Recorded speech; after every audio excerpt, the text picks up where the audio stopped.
Welcome to my house. Welcome to the Structure Talk podcast, a production of Structure Tech Home Inspections. My name is Reuben Saltzman. I'm your host, alongside building science geek Tessa Murry. We help home inspectors up their game through education, and we help homeowners to be better stewards of their houses. We've been keeping it real on this podcast since 2019, and we are also the #1 home inspection podcast in the world, according to my mom. Welcome back to the show. It's almost summer. Okay, it's almost spring. And Tessa, you look like you're dressed for spring. You got a tank top on. I'm so jealous. Look at you. Hey, I am down here in Tampa again, and it's a high in the 80s today. So, but you guys are not far behind because I was just in Minnesota, and you guys had like a heat wave. I was wearing like a long sleeve T-shirt while I was running around up there doing consulting, and what is it, like 70 degrees today? And this is early March, mid-March we're broadcasting. Yes, it is. It is about 70 degrees here in Minnesota and we're recording on Pi Day. It's a really big deal for all the math teachers. Yeah. How could I forget? Don't you remember in like grade school and high school and all that? Like the math teachers would be looking forward to it, and it's like this is their day. This is their holiday. Well, this is also the Friday before spring break, at least down here. So it's a happy day. Okay. Yeah. All right. Yeah. Nice. Speaking of spring, though, this is just Minnesota's first fall spring. You know that you're going to get another wave of probably snow, right? You shut your mouth. Yeah, we probably are. Probably are. Yeah. It's not going to last. I didn't go snowmobiling once this year, Tess. I'm probably That's lamented crazy. on this podcast already. But, I know. Well, the last couple winters, there's been no snow. No, I didn't go last year either. I haven't been snowmobiling for 2 years, Tess. Well, over 2 years. It's ridiculous. You're going to have to move to Canada. Wait a minute. 2, 3 years? Yeah, it's whatever it is. It's a long time.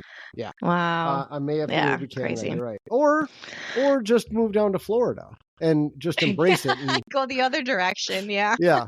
That's okay. Yeah. That's okay. I don't mind the mild. It's all right. It is nice. I've been able to get out and do some disc golfing really early this year. Yeah, so that's I've nice. been taking advantage of whatever weather we have. I remember when my kids were in Montessori school, one thing the teachers would always say is there's no such thing as bad weather, just bad decisions on what you wear outside, or some version of that. I have heard that. I have, just the wrong clothes. I have heard that as well. Yes. Yeah. Although when it gets to be, this is winter here in Florida, and I'm wearing a tank top right now. I think I'm going to die come July and August. We'll see. That's when I'll be spending more of my time up in Minnesota. Okay, good. Love it. So what else is new in your world, Tess? Well, I was going to say, so we haven't done a podcast with just you and me for a while, and we also have been kind of sporadic in our podcast. Yes. Yeah, and we've been sporadic too in our podcast. We've had a lot going on. You've been traveling. I want to hear about that. And I've had a lot going on too in my life. So just to kind of summarize everything, I am spending more time in Florida. My boyfriend and his family are down here. And so I'm kind of splitting my time between Florida and Minnesota. I'm continuing to do my house coach consultations and house coach consulting from a distance. And I'm so far, I'm not doing any of that in Florida yet, but all my clients are up in Minnesota. So when I come back to Minnesota, I'm visiting with family, with friends, and then I'm packing in all my consults. And it's been, life has been a little chaotic with everything going on, but it's been really good. And this is a whole nother story, but the past month, there's been a lot going on with just personal life, work life, all of that. But one of the things I've been, that's been a challenge has been my boyfriend's apartment in Florida has been going through mold remediation. So I've been able to see what that looks like firsthand as well. So did you force this? Like you come down there and then you tell them you got mold, you need to move out? Is that what happened? How did this happen? Yeah, well, it was funny. Actually, the AC went out. As soon as he moved in, the AC went out. And And of course, here in Florida, it's like you need AC year round. So it's an immediate issue, and maintenance got on top of that. But then he realized, and I realized once we were kind of digging around a little bit, that the condensate line for the AC, there was a main condensate line, and then there was a backup condensate line. And the main condensate line must have been clogged for a very long time, because the backup line had become the primary, and the backup line was dumping into a tiny little Tupperware container on the floor. What could go wrong? It didn't drain to anywhere. Yes. Oh, no. And this had been going on for what looked to be like years. All right. Now, Tess, let me pause before you continue with your story. There's a teaching moment here. We all know from a building, in home inspection standpoint, there's 4 ways to deal with condensate. If you have an AC in an area where a leak is going to cause damage, there's 4 ways to deal with it. And one of them is to have a secondary drain, like you're describing. So that if the first one fails, you got a secondary drain. Where is that secondary drain supposed to go? Somewhere out. Well, even not more to the specific, floor. A conspicuous location. So is this where are you getting this language from? Conspicuous location. The building code. It's my own interpretation of it. I didn't prepare for this story, so I don't have the exact code language. Okay, sorry. I know you were pulling it from somewhere. That's why I asked that question. It's official. Yeah, it says basically that. And what does conspicuous mean? Well, running it out the side of the house and just down the side of the wall where nobody's going to notice, that would not be a conspicuous location, because now your secondary is being used. You need to do something about it. How are you ever going to know if it just goes to the outside? You can't run it to a floor drain. That's not conspicuous. Conspicuous would be like running it to the soffit, right, and then it drains right above a kitchen window. So you're seeing water dripping out of your roof on a sunny summer day, and you go, something's wrong. Or I've heard another great location is to, like in commercial installations, they'll run it above the sink in the women's bathroom. If they do it above the sink in the men's bathroom, nobody will won't notice. They won't say it. They just say, I don't know, not my problem. But women will be all over it, and they will report it immediately. And I'm not making this up.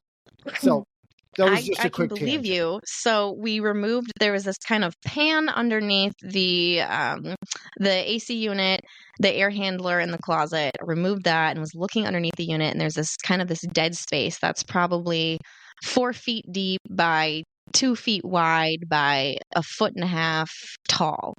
And that whole space is where this condensate line, quote, conspicuous condensate line that was hidden with no access panel, was draining to for years. And the studs in the wall were black and rotted. The bottom plate was disintegrated and completely gone. Oh no. There was mold on the back of the drywall. So of course I see this and I'm thinking, oh my gosh. Oh no. Get out, this get is out, terrible. Get out. Yeah. And thank goodness though, it has been, quote, cool here in Tampa this month. And so, while all this was going on, able to have the windows open and not have to rely on the AC and everything too, since the AC was replaced as well. Yeah. So, but what was very interesting was just being on the other end of this whole mold remediation thing. I have about 3 clients right now that I'm working with that are going through this with mold remediation in their homes. And now I'm experiencing it for myself. And, it was crazy because I didn't know exactly what they were going to do, because this is an apartment complex. The communication hasn't been great, and come in one day and there is plastic up everywhere, and they've created their own little rooms and spaces. It's on the walls, it's on the floor. Certain rooms are taped off. They've got zipper accesses to different areas. It looks like a scene out of Dexter. Wow. You gotta kill a room. Yeah. Oh my gosh. Yeah, totally. And they ended up actually cutting out portions, thank goodness, of the sheetrock and the wall. They removed a bunch of sheetrock. And then They didn't just spray I it don't know with exactly bleach? what they did. I don't know what they did because I wasn't here for that. And, they were following some sort of protocol, clearly. Okay. So I don't know if they sprayed it with bleach or what they did. There's no access panel again, and there's a new AC unit. So I have not stuck my head in there to see it.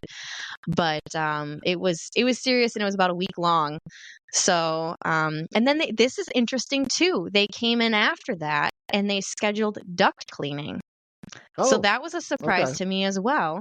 And they told us you have to get out because there's going to be a chemical that gets sprayed too, which Mm-hmm. you and I have talked about this on our podcast before. And there's definitely, I've got kind of mixed feelings about duct cleaning in itself. And I think there's certain situations where it can be a really good thing, and it can improve air quality if it's done by someone who knows what they're doing and they're doing a thorough, good job.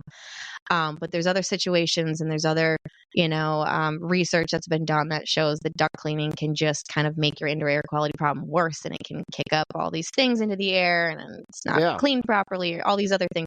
And then you throw on the chemical applications, and it can really impact air quality negatively and cause other problems as well. So I was thinking, oh man, oh no. But no, again, no control. This is a rental situation, and I don't know who they hired. But the first good sign that I saw was that they replaced all of the supply registers in the Oh, apartment. wow. Okay. Everything was brand new. Now, I have not gone digging in the ductwork yet. I do want to pop one off and just take my flashlight and look in there and see what Yeah. it looks like, because they were pretty nasty before. But there was a kind of a faint chemical smell afterwards. So we've invested in an air purifier that's really good. It's got a pre-filter, a charcoal filter, and a HEPA filter. Been running that nonstop. When they came in and did the mold remediation, they also brought a massive HEPA fan filter thing that was running the whole time, and a commercial dehumidifier that was hooked up and running constantly as well. So we've had all these filters going. The ductwork was cleaned. The chemical smell is still there. So this is just very recent. I was opening up the windows and turned the fan on and just kind of circulating the air, trying to get some air exchange and fresh air in here, and then running the air purifier too. So yeah, it's been very interesting. I wish I had some monitors. I wish we were sponsored by Air Things. Can I throw that out there? I'd love to get some technology and some devices in here to measure the different particulates and everything that's happening. But so far, it's been an interesting month. Oh my gosh, you got a lot going on, Tess. Wow. Oh. Yeah. Okay. Yeah. I feel for people that are that are dealing with mold, have dealt with mold, and are in the middle of mold remediation too. Like I said, I've got a few clients that are dealing with that, and it is opening up a can of worms, really. And if you've got health issues, it's really challenging to navigate all this. So yeah, I'm just grateful that I have stayed healthy and we've stayed healthy. Well, okay, that's a whole nother story. The flu went through the family. So great. I've been super sick. Everybody else has been sick. But in terms of the mold making us sick, I don't think it has. Okay. Knock on wood. Good. And you'd know if it had. I think so. Yes. Okay. Definitely. Yep. So anyways, that's just a little bit about my personal life here. So, but I want to hear about you, Reuben. I know you've been super busy and doing some interesting things too. So what's new in your world? Well, did I talk on the podcast about replacing my HRV? No, Did we talk you did about not. that? Okay. I don't think so. All right. Well, unless I was delirious on my flu medicine the last time we did a podcast. Okay. It's a little feverish. All right. I don't think you did though. Well, you know what? We got so much to talk about. I don't even know if we're going to get to the show topic. We had a topic plan. We might just have to do that next time, Tess, because we just got too much catch up to do after not doing a podcast with just the two of us. Yeah. This is just going to be a I don't know. This will be a miscellaneous topic. An update. Yeah. You talked about show sponsors, and it made me think, hey, I need to give a shout out to our show sponsors. We do have show sponsors. We forgot. Yeah. Yes. It's IEB. Forget. Yeah. Inspector Empire Builder. How could I forget? A couple things I want to throw out there that we've been talking We're about out of practice. We're out of practice. We'll lose our rhythm. A couple of things we've been talking about. Number one is relationship marketing. And it's just about how larger home inspection companies are winning through referrals and agent relationships, personalized client experiences.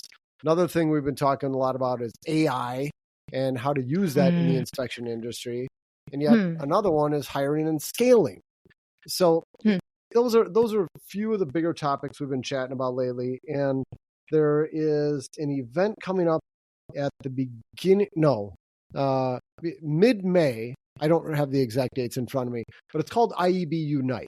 It's always the largest in-person gathering, the largest conference that we have for IEB. And it's where home inspectors all over the country get together for a couple of days of training and education and just bouncing ideas off each other. And this is not technical stuff. It's all about running your home inspection business. Up in the air whether I'm going to be at this event or not. It depends kind of how the family schedule goes, but I'm very much hoping I can do it. Half the reason I want to do it is I heard the first day kind of pre-conference stuff. If you get there early for one of the fun events, I heard a rumor we're going to all be going out to play paintball. So I really want to be there for that. Oh, one of your favorite activities. Yes. Yeah, so much fun. So if you want more information, we will have a link to IEB and IEB Unite, that event, in the show notes. You don't need to be a member of IEB to attend this event. It's just a fantastic event. So shout out to IEB there. All right, back to the HRV test. I think it's been long enough now where I can talk about it. Because at first I couldn't talk about it. Yeah. Because it was just such a stupid mistake. All right, here's the deal. I was getting really sneezy around my house. Like I remember you talking about that. You did mention how you've had some, you didn't know if it was allergies or what was going on. Yeah, I didn't know what it was. I was just getting really frustrated. Like maybe twice a week, I would just be overcome with sneeziness. It'd be like a runny nose, sneezing, watery eyes. Like eventually when I'd have to walk around the house, I would just take like Kleenex and stuff it up my nose and walk around with it because it's like a faucet turned on. That's so miserable. What is going? And then the next day, I'm perfectly fine, which means this cannot be a cold. You don't get a cold for one day. And I'm thinking, and I know, and I went in for allergy testing, and the doctor's like, "Yep, you're allergic to dust mites." Okay, I knew that from high school. Okay, I'm still allergic to dust mites. So I thought it's got to be my HVAC system. I replaced my furnace filter like I always do. It wasn't that bad. And I thought, I wonder if this is an issue with my HRV. And my filters were dirty. They were due for cleaning. I thought, okay, I'll clean the filters. And I was like, when was the last time I cleaned my core? I don't even remember when I last cleaned my core. And this is New Year's Eve day. I remember that for some reason. And I was at home all day and I was just sneezy, and I had taken every cold medicine you could think of to get this to stop. I took like Benadryl and Sudafed and Alka-Seltzer. And I'm just like, I'm a walking zombie. And I'm like, I'm gonna take care of the HRV filter. And I pulled the thing out, and it's this big box. And for anybody who doesn't know what an HRV, it's this thing that gets installed kind of next to your furnace, and it's responsible for bringing fresh air in, exhausting stale air. And it's got this thing called a heat exchanger, and it's basically this big square, and it's where some air goes one way, some air goes the other way. The air never touches each other. You just recoup a bunch of the energy that might leave your house. And so the incoming air and the outgoing air, they go through this core, but they don't mix. They just transfer the heat so that you save energy. If you take your fingers together and you lace them together, like here's the church, here's the steeple, and you picture some air is going through fingers one way, some air is going through fingers the other way. They pass next to each other, but they never mix. So that's your core. And there's two different types of cores. There's the plastic ones, where to wash them, you soak them in a tub of water and soap and you let it sit there overnight or whatever. You rinse it out and you're good. And then there's the paper ones where you just take a vacuum and you just kind of vacuum the ends of it. And that's it. So I pull mine out. I'm like, oh yeah, I've got the washable kind. It's all plastic on the end. So I take it in my shower and I get the hand shower and I spray it all out. I go to rotate it. I can't even lift it. Like it just got super heavy. And I went, oh my goodness, what did I just do? So I stick my fingers in this core and it turns out it's plastic tipped. There's plastic for about a half of an inch. And then after the plastic, if you pull the core apart, and then it's all paper in the middle. I'm like, oh great! I just wrecked my core. Yeah, because there's no way it's ever gonna dry out. No. So that Reuben, that's horrible. Oh gosh. Wait, is that the first time you've ever cleaned your core then? No, since you've been in your house. What I've done in the past was I just vacuumed the ends off. Yeah. And you really wanted to do a thorough job this time and you didn't read the directions. I didn't. Oh, I read the directions, but it said like vacuum it out or it said clean the core or something like that. I'm like, yeah, it's plastic. I'm going to give this I'm going to put it in the shower. Washing. Yeah. But it wasn't plastic. So that was one of the dumbest things I've ever done. Yeah. And so I'm like, okay, I can't put it back together. And I never turned my HRV back on. I unplugged it at that point. Okay. And I've been fine ever since, like no allergies. And so like nothing. So I think all of this sneeziness was related to my HRV. Hold on. I'll tell you what I think is going on here. So interesting. Okay. All right. So first, okay, got to get a new core for my HRV, right? Go online. Yeah. It shouldn't be more than a couple $100. I mean, that's a lot for a piece of cardboard, right? Yeah. Tess, $2,000. I knew it was going to be like $1,000. Yeah, but $2,000. Holy cow, Reuben. At that point, you just get a new one. Yeah, you just get a new one, right? And that's exactly what I did. I hired my favorite HVAC company to come out, and they entirely replaced my HRV, put a new one in, and I sat on it for a while because I just felt so stupid. And I'm like, what else can I do? And I mean, to be fair, though, this HRV was over 20 years old. It was at the end of its life. Okay. Well, at least you didn't do this when it was 5 years old or 2 years old. Yes. You got it lived a good life. It did. And you know what? I had totally forgotten about this. I guess I discovered this when I first moved into my house. One of the internal dampers that's supposed to close was it had malfunctioned and it would not open. So my HRV wasn't working, and I dutifully fixed it by inserting a soup can into the duct to keep the damper open. And so as I'm digging around, I'm like, where did I put this soup can in there? Yeah. So I'm like, okay. It doesn't impede airflow at all. Yeah. Not at all. That's hilarious. Like, all right.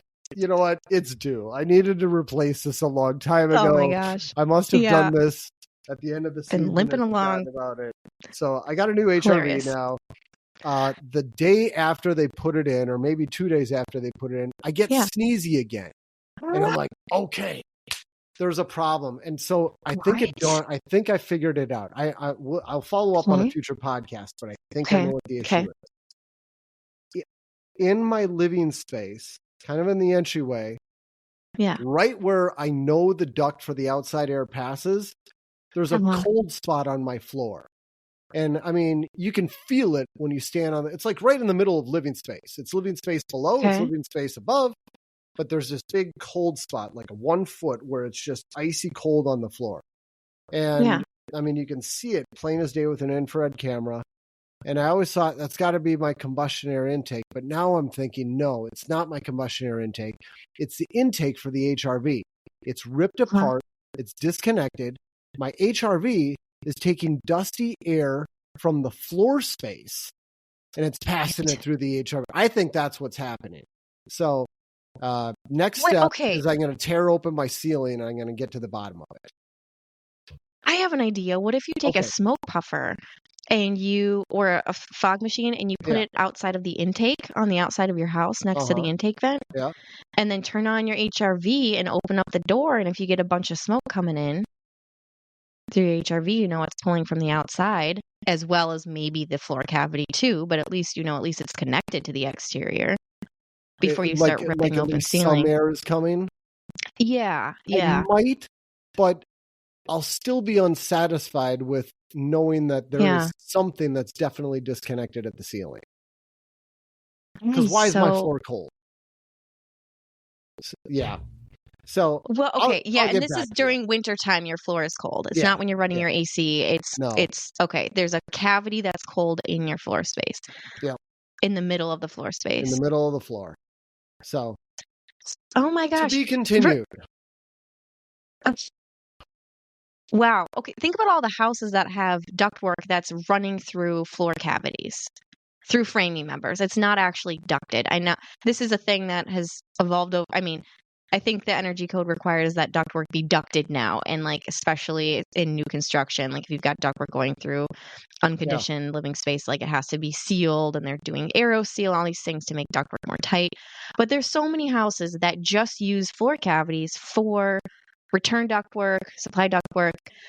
Have you ever had problems living in any other older homes, with the sneezing and stuff? I'm just wondering, what is it about this house and this duct space that's making your nose go crazy? Because there's so many other houses that, again, the air circulating is kind of coming from all the nooks and crannies in the interstitial wall cavities. Yeah. I don't know. Tess. These are great questions. Will you please record when you open up your ceiling or your wall, your floor, whatever it is, and I want to see what's in there. I'm so curious. Well, and if I need to hire you to get to the bottom of this, if I can't figure it out, I might just hire you. You can come out and inspect it, okay?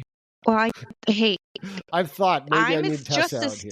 I'm just as stumped as you are. I'd be happy to be a sounding board with you on this one because you're thinking through all the things that I'm thinking through. But it's very, very interesting. Yeah, I wonder if you've got some other allergy to the adhesive in the OSB or something like that. I don't know. Let's hope not, because they don't. That's not a standard test they do. No, I know, and that's why it wouldn't show up on anything. But okay, the dust, wow, very interesting. So you're just unplugging this sucker for now. You spent $2,000, and you're like, "Yep, wow, oh my gosh." Yep. And here's the irony too about all of this. It's an HRV on paper, in theory, is supposed to provide balanced whole house ventilation that filters the air, and it improves the air quality in your house. And it makes you not get sick like this. And then in reality, how many times have you seen an HRV or ERV that is properly maintained, properly balanced, working great and doing what it's supposed to be doing? Most of the time, I'd say that they have issues. They're not balanced properly. Maybe they're pressurizing the house. And then people are using whole house humidifiers, and they're pushing moisture into the wall cavities, and it's creating mold problems and condensation problems, or you've got just systems that aren't maintained properly, and now you've got mold growing inside the ERV or HRV, and you're just pumping all your air through that as well. Totally. And you probably have mold other places. If you've got mold in that, you've mold. Anyways, it's just, it's kind of what I want to leave this podcast on a positive note, but the reality is there's so many ways for these systems that you put in place to improve air quality that can go wrong, and they don't actually improve air quality, and they can make it worse. Yes. And that it kind of touches on the topic we were going to talk about today. And we'll have to follow up with another one very quickly. Yeah. And what we were going to talk about is how the more energy efficient you make a home, the less durable that house is going to be, or at least you have the potential to make it less durable. I mean, you want to have a very durable house. Just have holes in the walls. Don't insulate it. Don't you? Okay. All right. I'm very tempted to get right into this. To be continued. We're not going to talk about this right now. I know. We did have a little exchange before this podcast, and I said, Reuben, I could definitely go on a rant about this. Yeah, and I want to give you time. It's a very interesting subject. I know you've got stories. I've got stories. But the bottom line is you just, as you make houses more energy efficient, you have to be extra careful and cautious about how you build them, materials you use, and how they're maintained. And it's not always a happy ending. So Yes. you have to be very cognizant and aware of all these things. So Yep. houses are complicated. All right. Well, that was a total tangent. I did not mean to discuss my HRV, but your story about the mold made me think of health issues and indoor air quality. Oh man, I'm glad you shared. Yeah. Learning moments for all of us too. Hopefully someone listening to this podcast has a takeaway from this, and this is helpful for them as well. And for the listeners, I would like to hear the dumbest thing that you've done on your house, or some expensive piece of equipment that you've ruined, to make me feel just a little less bad about myself. I'd like to hear some stories. Oh, that's what you get for being on Sudafed, Benadryl, and other medications all at once, and trying to be proactive as you are. And what's so funny was, like, I don't know, is it ironic that I was taking all of those because my HRV was getting the best of me, and then it really got the best of me the last lap because of this? Like, I don't know. My gosh. Terrible. Oh, I'm so sorry, Reuben. I'm glad you're on the other side of it. I'm glad we've had some space, and I'm glad you can talk about it now. I can talk about it now. It's been enough time. Enough time has passed. Yeah. Oh man, I hear you. Well, thanks for sharing. For sharing. But all right, other stuff going on. There's been a lot of travel. We had a family vacation. We were gone for a week, and then I was gone for a board meeting for the National Home Inspector exam thing. Gone for a while there, and then gone again. Was that international? It was not international. No. Okay. But, well, I know they have meetings in some pretty interesting places. It was an interesting place. It was fun. Okay. Cool. It was not on the continental U.S. I'll just leave it at that. Did you need your sunscreen? I needed sunscreen. Got a little tan. That's good. And then good. And then just got back from Arkansas. I was teaching at the Arkansas Home Inspectors Association. I can't remember the acronym for it. But I was out there teaching and did 8 hours tests. I've never taught for 8 hours before.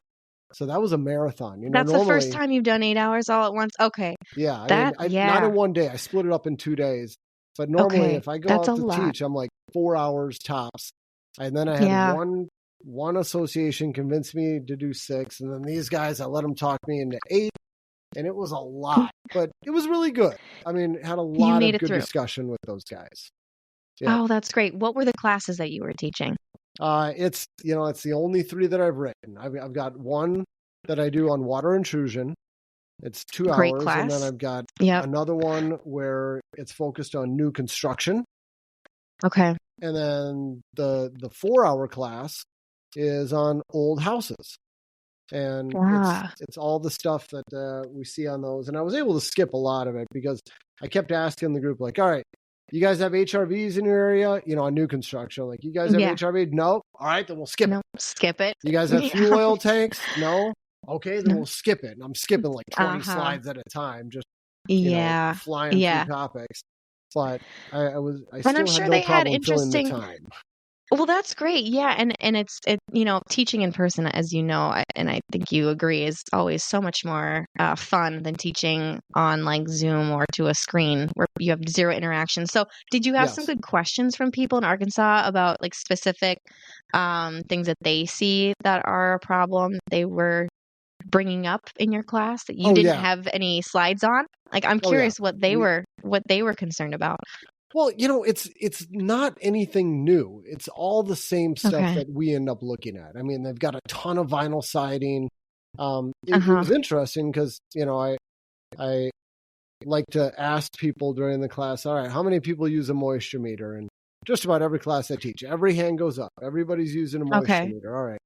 And then how many of you pull back vinyl siding to look for, a water resistant barrier, to look for damage? I think I had like 2 hands in the whole room go up. But by the time I was done with that class, I'm pretty sure there's going to be a lot of people pulling back, just not peeking behind it, but just taking a peek. peeking. So you don't have to pull the siding apart to just go to a seam and pull it open and see if there's some sort of weather resistant barrier behind there. Yeah, at least check for that, and you end up getting more and more bold the more you do it. You go, okay, I'm going to pull this back a little bit more, especially when you get one of those vinyl siding zip tools. Yeah, because they make it so easy. So they do. Just don't do that when it's -10 outside, okay, people? I warned them. I said, vinyl siding gets very brittle, but y'all are lucky. Yeah. You guys barely see freezing temperatures. And of course they got, it gets colder than 30. Okay. Yeah. All right. Yeah. Be careful when it gets cold. Man. You don't want to damage the siding, because now you got to replace it. For sure. Yeah. Well, that's good. Reuben, you've been busy and you've been all over, it sounds like, too, but you've been having fun at the same time, and that's pretty cool. It's been fun. And you know what? One thing I wanted to come back to, because I had a couple of people, some podcast listeners there, who had asked about what's going on with ASHI. We did a podcast in early December talking about how ASHI was going to revise the standard of practice, and we were not a fan of the new revisions. Well, there was a town hall meeting that took place, and a lot of people aired grievances with the new standards, and they said, all right, well, we're going to go back, we're going to revise them more, and our advice was go back to the drawing board, start over. Haven't heard a peep since. Have not heard a thing about the new standards. So my hope is that they really did go back to the drawing board, and they're starting from scratch with these new standards. And then once they propose the newest revision, it's going to be something much more palatable. But just kind of a quick update for now, 3 months later, there is no update. We have not heard a thing on it. So wanted to come back and touch on that, because people. Well, I appreciate that. Yeah, I appreciate that update. And if you hear anything or anything changes, let us know. Yeah, definitely will. Cool. All right.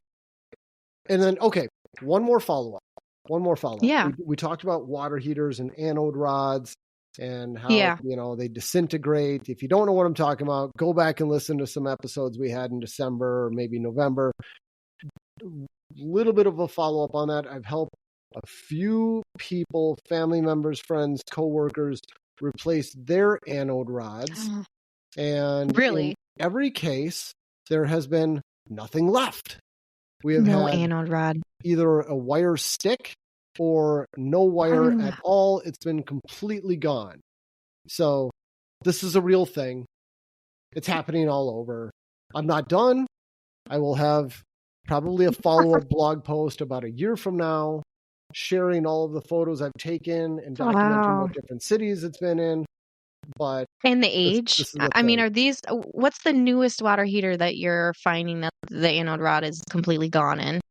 I have not had the opportunity to check one newer than my own. Mine was 4 years old and it was completely toast. I haven't looked at anything newer than that. I would like to, see one in Maple Grove that's a year old, 2 years old. Yeah. Well, and for anybody listening, Maple Grove has really hard water, and so it's definitely difficult on these systems. But definitely, it's interesting because it sounds like you've done different water heaters from different cities with different water qualities and have run into the same problem. Yep. So. Yep. For sure. Very interesting. So, well, I'm looking forward to that blog. Yeah. Yeah. Me too. Cool. All right. Well, all right. I think that's a show, Tess. We've been talking for over 30 minutes about random things. So thanks for listening, anybody that's still out there. IAQ problems in our own houses. That's what this is all about. Oh my gosh. Yeah. Yeah, totally. If anybody needs help finding a good air purifier, let me know. I did some serious research on that. Okay. All right. One more thing, Tess, since this is a grab box. Yeah. Allison Bales, podcast Yes. guest. We've had him on the show. Yes. He's got Yeah. a blog called the Energy Vanguard blog. And I Mhm. remember he had instructions on how to create your Yes. own HEPA filter for your house. Are you familiar with that? The Rosenthal Bloom. What's it That's called? it. You got a great Rosenthal memory. I box or can't even remember what something. it's called. Well, something like that. And yes, yes, you can. And it's basically you just take a big box fan and you use like a MERV 11 or 13 filter Yeah. to build a box around it so that it's basically sucking in air through these really good filters and then pushing it out into the house. Exactly. So yes, that is, yes, I did look at that too. I'm like, do I want to build my own? Do I want to do this? And for a lot of different reasons, I decided not to do that. This was something that was going to be visible in the middle of the living room, in the bedroom. I wanted to be able to move it around, make it portable. And so I went with something that was more compact, more, I guess easy to use, easy to have running in the middle of the house and not just this giant big box thing that Makes was, perfect sense. ugly. So that's what I went with. Yep. All and right. it's got HEPA filters. It also has charcoal filters, which help with smell. And there were some other chemical smells going on. So I wanted that feature too, as well. Okay. So. Okay. And all it's, right. Apparently we've only had to clean it a couple times. You do need to clean the pre-filter and the sensor on it every couple weeks, but the HEPA and the charcoal are in theory good for about a year. So that's kind of nice too. Okay. All right. Yeah. Just curious if you had looked into it. Sounds like you did. I did. If I was you, I probably would have built 3 of them, but. Yeah, but I don't think my wife would care for that sitting in the middle of the living room. It is not a probably good not device. Yeah, probably it would not. Be fine in a garage. Did you think about doing it in your office when you're having these sneezing attacks? Where like, I just want to do one room where it's like super clean air. I'm going to try this. Do you ever think about that? No, but my wife did buy me a room filter. Really? Yeah. Okay. Yeah, she bought this thing that sits on my desktop. She's like, this will help. Aw. It didn't help. But we tried it. Okay. I tried. Yeah. Oh, interesting. Okay. Well, hey, this was fun. Thanks for listening, anybody. If you've got ideas on podcast topics to talk about or discuss for us to dive into, research, whatever, or guest, how do they get a hold of us, Reuben? Email us podcast@structuretech.com. And I was serious when I said I want to hear your stories on the most expensive thing on your house that you ruined. If I get enough responses, that might just be enough for a show. Yes. I think it sounds delightful. I would like to hear I do too. Yeah. We did a show like that in the very beginning with like home inspector whoopsies. Yeah, mistakes we've done as home inspectors or problems we've, created, disasters. But as a homeowner, this could be a fun one. Yeah, please let us know if you have your own story to share. Either you can choose to give me your name and I will announce it on the show, or you could remain anonymous. I will make up a name for you. Your choice. Oh, that sounds good. All right. Well, thanks, Reuben. It's been good chatting with you, catching up. Good to see you. Look forward to next time. Up. Listeners, thanks for putting up with our small talk. And we will catch you next week, where we're going to talk about durability and energy efficiency and how the two are related. That's it. Mm-hmm. Catch you next week. Take care. Take care.